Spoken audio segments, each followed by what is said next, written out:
comment je fais pour introduire de la diversité végétale et à la fois être en équilibre dans des enjeux de rentabilité. Puis je trouve que c'est toujours les solutions les plus simples qui fonctionnent. Puis là, il y a quelqu'un qui dit, Marc Douglas, il dit, je fais du maïs aux 30 cm depuis des années, ça marche, j'ai 10% plus de rendement, mais j'ai des enjeux de fertilité incroyables. Okay? Ça me coûte très cher en équipement. Il dit, va donc voir ce que Bob Uecker fait avec le maïs aux 60 pouces. Puis, il dit, puis là, je partageais mes réflexions de diversité végétale. Il dit, tes fleurs, là, tu vas les mettre, ça serait pas pire si tu pourrais les mettre à travers ton maïs aux 60 pouces. J'ai fait, oh, wow! Okay. Il descend, OK? Excuse-moi, 1,54 m. OK? Faut que je. Désolé. OK? Puis là, ben, en fait, le principe de base, c'est pas compliqué. Je diminue mon potentiel de rendement de 20 parce que, en fait, le maïs, j'y donne plus de lumière, fait que j'y donne plus de capacité de rentabilité de production. Okay? J'utilise 20 de mon espace pour créer 80 de mon revenu. J'utilise 80 de mon espace pour introduire de la diversité végétale pour venir capitaliser dans une évolution de la santé de mon sol. Puis introduire de la diversité végétale, puis partir la roue. Okay? Fait qu'on est dans cette... aussi, permettre à l'enracinement profond. Okay? Fait que je me lance là-dedans. Et également, okay, on a le maïs au corridor. L'autre potentiel, c'est qu'au Québec, il faut considérer que, en termes de logique, on est principalement dans les logiques couvertes d'automne, après des récoltes en dérobé. Okay? Cette technique-là venait d'ouvrir le potentiel des couverts de printemps. Couvert de printemps, couvert d'été, couvert d'automne. Potentiel couvert d'été, un printemps, excuse. Qui est toute la fenêtre du mois de mai au mois de juin, qui est, à mon avis, la plus belle fenêtre pour nous en termes de potentiel d'énergie couverts végétaux. Si je fais le parallèle avec des systèmes laitiers, des prairies, première coupe, deuxième, troisième coupe. Première coupe, c'est 50 du volume que les agriculteurs récoltent. Okay? On a 30 à peu près et 20 du troisième coupe. Fait que ça vous donne en termes de potentiel d'opportunité, c'est qu'il y a de la lumière, il y a de l'eau, il y a tout au printemps. Okay? Fait que pour moi, c'était la fenêtre pour aller capter de l'énergie. Hein. Je suis dans une logique d'aller capter le maximum ce que la nature me donne. Fait qu'au lieu d'avoir un sol à nu, mais là, j'ai des plantes, mélilo, principalement ici. On a un mélange de fléoles, vesvelu, trèfle, un peu de tout, vesvelu et tout. Okay? Où là que je viens remplir le réservoir. Okay? Principalement au même moment que on va essayer le billon. J'ai fait un billon de décapage. Le fait que j'avais déjà expérimenté les techniques sur billon, j'étais capable de gérer des logiques de travail en bande. Okay? Fait que je venais donner un espace-temps, okay, avec une régie d'intervention de contrôle au niveau du maïs. Okay?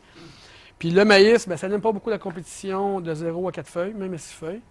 Fait que je réussissais à avoir une zone d'intervention pour que ça soit propre, donner l'espace-temps au maïs, ne pas avoir de compétition, puis le maximiser. Au même moment, je remplis le réservoir. Okay?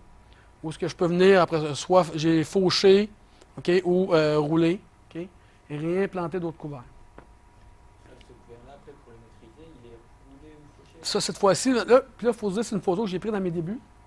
Okay? Je l'ai fauché. Okay? Dès que ça vient des fleurs, en fait. Ouais, je fauche. Là, je régule. Okay? Il y a encore beaucoup à explorer. C'est sûr que piloter, c'est peut-être, je dirais, le plus gros potentiel pour nous du corridor solaire, sauf que c'est peut-être le système qui demande un peu plus de planification. Okay? Parce qu'il faut que tu ailles planifier l'année précédente, puis il faut quand même que tu sais que c'est encore très expérimental. Okay? Mais le potentiel agronomique, il est là, en termes de valeur. Okay? Fait que tu vois, on a trois trucs comme ça, trois documents scientifiques. Okay? On a testé les itinéraires techniques, c'est quoi les meilleurs couverts au début, c'est quoi les meilleurs strip-till, travail de sol, semi-direct et tout. Okay? On a testé les biomasses, les potentiels de biomasse de couvert. Okay? Première année. Deuxième année, on s'est rendu compte que la génétique est important. Okay? Les ajustements en fertilisation, c'est important. Les ajustements de population aussi également. Parce que Les règles générales, on sème 80 000 plants à l'hectare. Il faut réduire à 65. Une de mes premières erreurs que j'ai réalisées, que j'ai faites, c'est que j'ai semé trop de population sur le rang, trop de compétition, et je n'avais pas ajusté ma fertilisation. J'ai floppé juste à cause de ça. Ça, c'est un point important. Souvent, en agriculture, on partage souvent nos histoires en fonction, comme j'appelle ça, la recette de muffin. Là. On partage souvent la recette, comment que le muffin a goûté bon ou il a goûté pas bon, enfin. Okay? Mais des fois, tu sais, dans la construction d'une recette, les séquences sont bonnes, les quantités sont bonnes, mais ou peut-être le dosage. On s'est trompé sur un truc, le dosage. Moi, dans mon cas, je me suis trompé. Mes couverts étaient bons, les dates de semis étaient bonnes, tout, mais je me suis trompé sur la population. Mais j'ai mis trop de sel dans mon muffin. Okay? Mais pour moi, une erreur, ça c'est important, c'est l'opportunité d'identifier comment cet ingrédient-là il est important dans le dosage du processus. C'est l'erreur qui te permet de doser l'importance. De là, l'importance en innovation, de se donner le droit à l'erreur. Parce que si tu ne donnes pas le droit à l'erreur, tu n'es pas capable de moduler comment cette étape-là ou cet ingrédient-là est important dans la construction de la recette. C'est l'erreur qui te permet de doser. Okay? Fait que ça, c'est un aspect. Et également, l'an dernier, j'ai racheté un Orbis. Okay? On est deux au Québec à avoir des Orbis. Pour moi, qui est un des outils de rouleau FACA les plus efficaces qui existent en ce moment. Fait que j'avais confiance. Fait que, on expérimente. Tu vois, c'est un truc pour la vigne, mais ça fait parfaite largeur pour le maïs 654. Fait qu'on expérimente, couvert végétal, puis là, j'ai même fait un semoir où j'ai dit, je vais réimplanter des cultures d'automne, des céréales, blé ou seigle, après un maïs, que absolument c'est impossible. Okay? Fait que j'ai toujours une subsection, puis je suis dans une logique de toujours couvrir, de ne pas laisser de l'espace à des mauvaises herbes rentrer. Je suis dans cette logique, okay? Puis jouer avec la diversité végétale. Okay? Fait qu'on expérimente. Puis on se dit, c'est sûr que ça, tu sais, d'en faire 10 hectares comme ça, on s'entend, c'est de la méditation. Là, OK? Je suis dans un processus, tu sais, ça me permet de réfléchir en même temps puis de trouver des trucs. OK? C'est sûr qu'à long terme, il faudra peut-être adapter les équipements, mais en premier lieu, je valide l'itinéraire technique agronomique. OK? Puis au début, j'avais un semoir, puis j'ai réalisé que je pouvais semer à la volée en avant. Je roulais par après et j'avais une levée parfaite ou presque parce que souvent l'automne c'est humide chez nous et les résidus venaient, puis le roll and stem venait à donner un bon contact sol-semence au couvert végétal. Okay? Puis c'est beaucoup plus rapide. Fait que j'avais pas besoin peut-être de faire ce semoir-là. Okay? Mais tu sais, on apprend. Okay? Puis on a testé aussi même faucher versus rouler. Rouler beaucoup plus efficace. Faucher très énergivore. J'avais des repousses de couverts, même de mauvaises herbes, tandis que rouler, là, je faisais mourir mes adventices. J'avais une meilleure destruction des couverts végétales par roulage. Puis le timing est important. L'orbis, okay, pour bien maîtriser ça, il faut connaître les stades de plante. Il faut absolument, la culture, il faut qu'elle atteigne minimum 50% de floraison pour une destruction efficace. Si on roule un couvert ou une adventice avant ce 50% de floraison, son potentiel de redémarrer est beaucoup plus élevé. Pour piloter un système avec un... Il faut comprendre ces mécanismes-là. Okay? Parce qu'à 50% de floraison, c'est le moment où la plante est beaucoup plus vulnérable. Okay? Puis on lui permet de détruire efficacement. Là, okay? Puis c'est la floraison qu'il y a un transfert au niveau du ratio carbone-azote. Okay? Fait que c'est ce moment-là. Fait que ça m'a permis de comprendre un peu l'utilisation de l'orbis. Okay? Là, vous semez la plante. J'ai semé des couverts de crucifères ou des céréales et tout. Oui, les céréales. Exactement. Puis tu vois là, en termes de biomasse, OK, on obtient de façon générale, OK, de 1 à 5 tonnes de biomasse de couvert dans cette technique-là. OK? Il faut quand même le faire aussi. On a la biomasse du maïs, OK? La biomasse du maïs, plus la biomasse du couvert. OK? Je serais curieux de... Là, l'idée qu'on n'a pas faite, on n'a pas comparé la biomasse du maïs aux 75 cm, versus la biomasse totale d'un corridor solaire. OK? Je suis à peu près sûr qu'on a à peu près 20 supplémentaire de biomasse. OK? Je suis à peu près assez. Puis il faudrait l'ajuster aussi avec les amendements d'azote et tout. Là. OK? Ça serait à valider. Et OK? quand le maïs est petit, n'est pas encore poussé, il y a du coup, enfin, le sol est nu juste sur la ligne de semis. Exactement. Pas des chardons ou d'autres vivaces qui arrivent. Mais de là l'importance des contrôler avant. Si tu as des chardons, là, ça ne marche pas. Là. C'est des systèmes pilotés comme ça. Si tu démarres avec des niveaux d'adventice au départ, tu es cuit. Là. Ça c'est bien important à comprendre. Il faut partir avec un bon nettoyage. OK? Oui.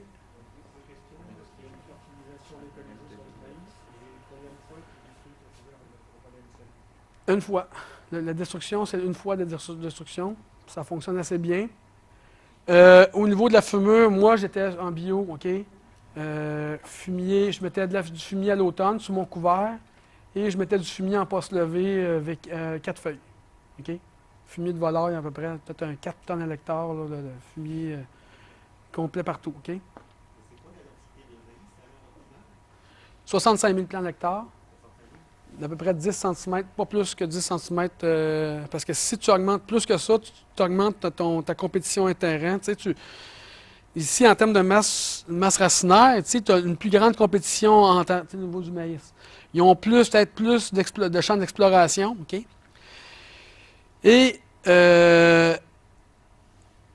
bien important à comprendre, c'est dans la clé de l'assemblage de la diversité végétale, c'est toujours la première plante qui fleurit qui gagne. OK? Qui va gagner. La première plante qui fleurit. OK?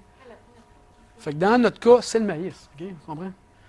Fait que les stades d'intervention de semis, OK, sont hyper importants pour piloter. OK? Parce que c'est ton différentiel de floraison qui vient moduler le potentiel de compétitivité. Ça aussi, c'est important à comprendre dans la logique d'une construction quand on pilote on pilote une culture, OK, et un couvert végétal. OK? Au niveau de la densité des couverts, il faut en mettre vraiment suffisamment pour forcer la dose. Bien, à date, moi, les couverts les plus intéressants, c'est la veste velue. Parce que la veste velue, elle démarre tranquillement. Au mois de juin, je ne la vois pas. En fait, nous, on les plante à peu près 4 feuilles, 4-5 feuilles. OK? Les meilleurs stades. Et la veste velue, on mélange avec d'autres trucs. Là, on met du tournesol, c'est quand même pas si mal. Ça dépend en fait, mais on met quelques graminées, on met du régras, qui est quand même pas mauvais. Un peu de crucifère, un peu facélie, fonctionne assez bien aussi. Mais la veste velue, ce qu'on trouve intéressant, c'est qu'elle démarre tranquillement. Et au mois de juillet, OK, quand elle commence à dominer quand elle tombe en floraison. Fait que quand on tombe en floraison, les besoins du maïs changent un peu. OK? Puis là, on arrive à l'automne, j'ai de la veste velue qui grimpe après le maïs ici. Là. J'ai un tapis de veste velue. OK? C'est quelle quantité? Je suis à peu près 10 à 15 kg hectare de veste velue, à peu près. Mais à date, la veste velue, dans notre climat, une des performantes. Aussi, on aime bien le cowpea en anglais. Là. C'est du pois vache, comme un genre de pois. Ça ressemble à du soja grimpant, mais c'est comme une légumineuse très grimpante. Fonctionne bien aussi. OK? J'ai déjà mis du millet, OK? Mais le millet, c'est une C4. Fait que, je viens compétitionner un peu dans les mêmes ressources que le maïs. Peut-être pas le. Fait que, on a encore beaucoup d'exploration à faire en termes de couvert végétal. OK? Mais faut puis je pense que chaque ferme est différente, chaque type de sol est différent. OK? Puis moi, je suis dans une logique de toujours, qu'est-ce qui décide le couvert végétal? C'est deux choses. Le couvert végétal, OK, c'est souvent la culture qu'on va faire après qui va décider du couvert. OK? Il y a cette approche-là. Et il y a aussi l'approche qu'est-ce que mon sol a besoin. En fonction des blessures que mon sol a, je vais venir mettre des couverts pour venir faire évoluer sur des caractéristiques plus nichées. Fait que, tu sais, c'est une boîte d'exploration infinie, là, mais c'est des questionnements, c'est un peu l'approche, OK? Ce soit sol ou culture subséquente. Oui. Oui, ça, on l'a validé. OK? Nous, on est dans des conditions d'excès d'eau, ça va, OK? Souvent, OK? On a mis des sondes, de la troisième année, on a mis des sondes TDR, OK? Parce que justement, on se questionnait sur la compétition de l'eau via le maïs, OK? Et c'est sûr que je te dirais, la compétition, le besoin du maïs, tant qu'il a fait la floraison, il a besoin de beaucoup d'eau, OK? Pour construire sa masse végétative, OK? Puis je dirais que au niveau ici de la compétition, OK, si je pars d'un sol nu, OK, si je pars d'un sol nu, puis j'ai une plante à 4 feuilles, mes couverts, ils pompent presque pas d'eau. Mon maïs domine. Puis souvent, le maïs, souvent, il va capter, par ses feuilles, il va capter l'eau vers le centre. OK? Fait que ça, on l'observait qu'on avait, au début, on avait une concentration de l'eau sur le rang de maïs.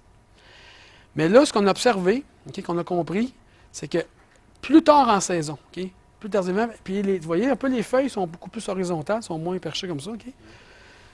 Au mois d'août, on a une reconcentration, ça forme comme un effet d'entonnoir. Où l'eau, c'est les couverts qui reçoivent plus d'eau que le maïs. OK? Ça a cet effet-là. OK?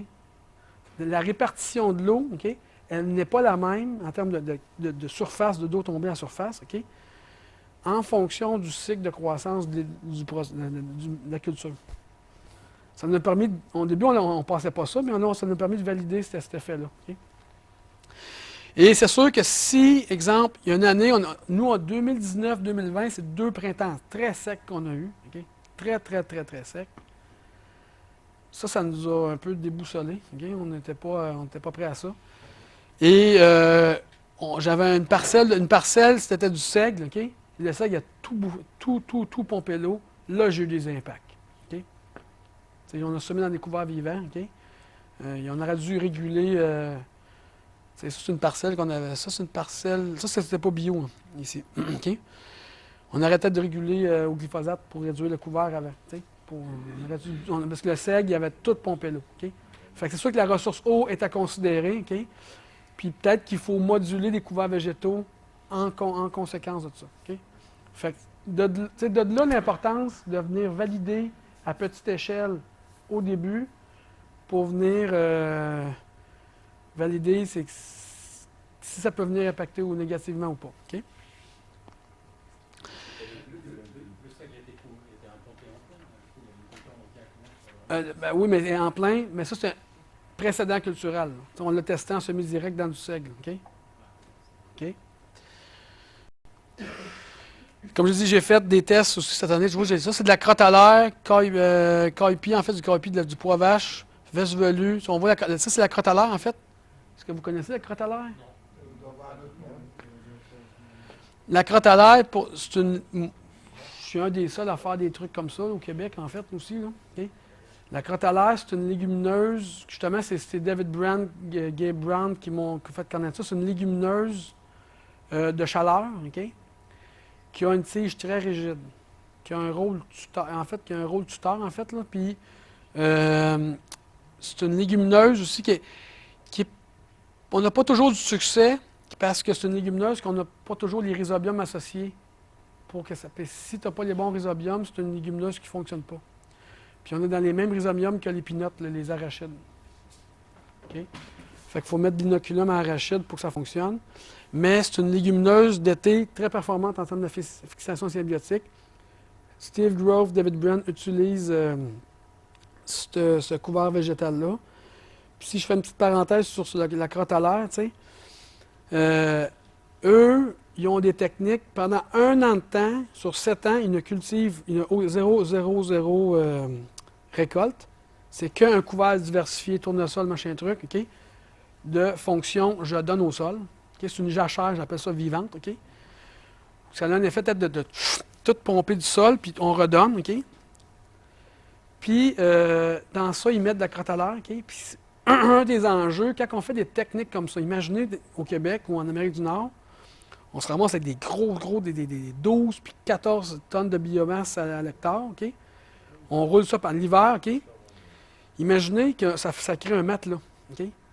Puis il fait froid, mais ton matelas, il peut être un matelas isolant, OK? Fait qu'il peut venir impacter sur le démarrage au printemps au niveau de la température froide. OK?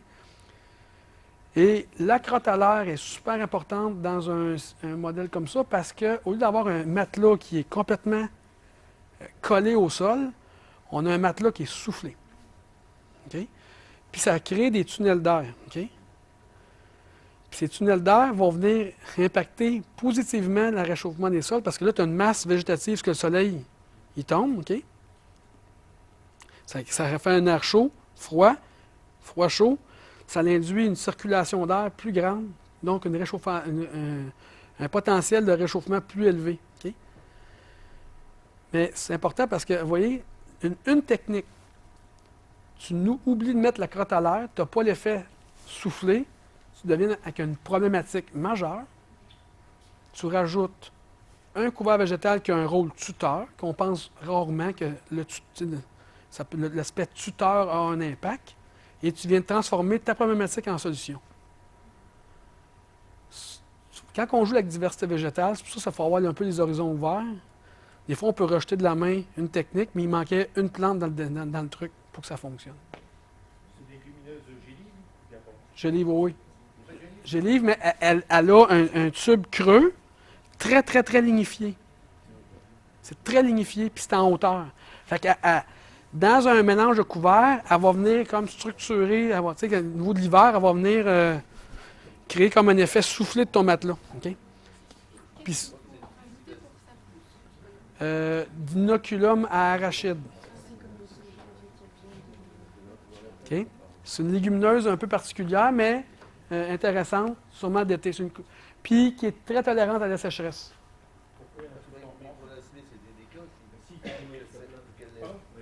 Là, j'ai deux questions. Là. Non, c'est pas du lab-lab. C'est pas du lab-lab, ça. Là. Ils appellent ça le chambre indien. Oui, exactement. Sun hemp en anglais, crotte à l'air, OK?